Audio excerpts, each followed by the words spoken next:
Start with the name of Allah, who is the most merciful and the most beneficent. Assalamu alaikum. Good morning. My name is Umme Habiba, and today my presentation topic is from chapter 7, which is clinical applications of autoacoustic emission. First of all, we will discuss about the definition of autoacoustic emission. Autoacoustic emission refers to the sound generated naturally within the ear, specifically from the inner ear's cochlea.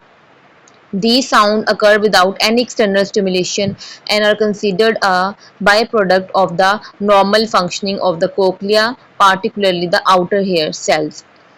The phenomena was first discovered by the Dr. David Kemp in 1978. It is usually just called the autoacoustic emissions or OAE.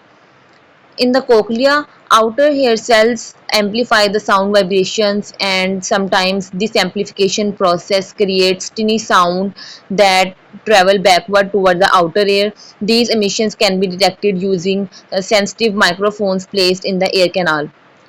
The next point is types of autoacoustic emission. It has two types. Number one, spontaneous autoacoustic emission. Number two, evoked autoacoustic emission. Spontaneous autoacoustic emission.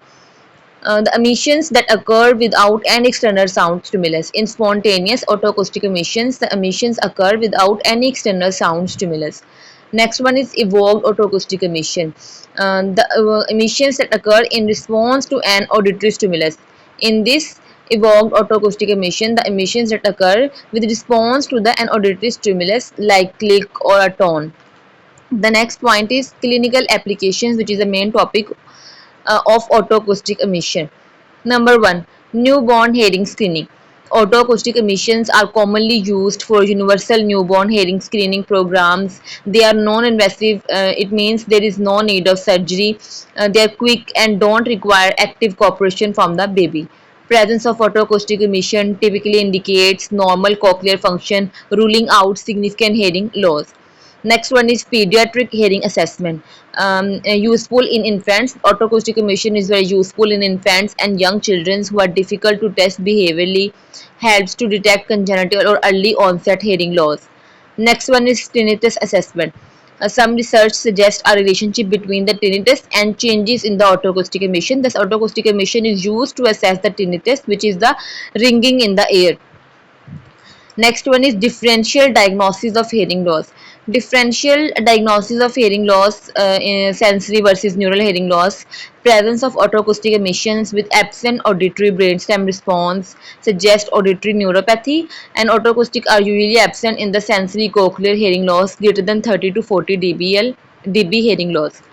Next one is ototoxicity monitoring. Patients receiving ototoxic medications like certain antibiotics or chemotherapy can be monitored with autoacoustic emissions, and a decline in autoacoustic emission can signal early cochlear damage even before the audiometric threshold change.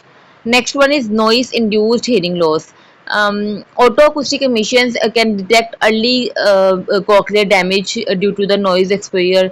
It is useful in occupational health to monitor workers in the noisy environment. The workers which are working in the noisy environment. So for that workers, the autoacoustic emission tests are used to assess their noise induced hearing loss. Next one is functional hearing loss. In cases where patients may feign hearing loss, such as compensation claims, autoacoustic emissions can provide objective evidence of cochlear function. So that with the clinical applications of autoacoustic emission. Thank you.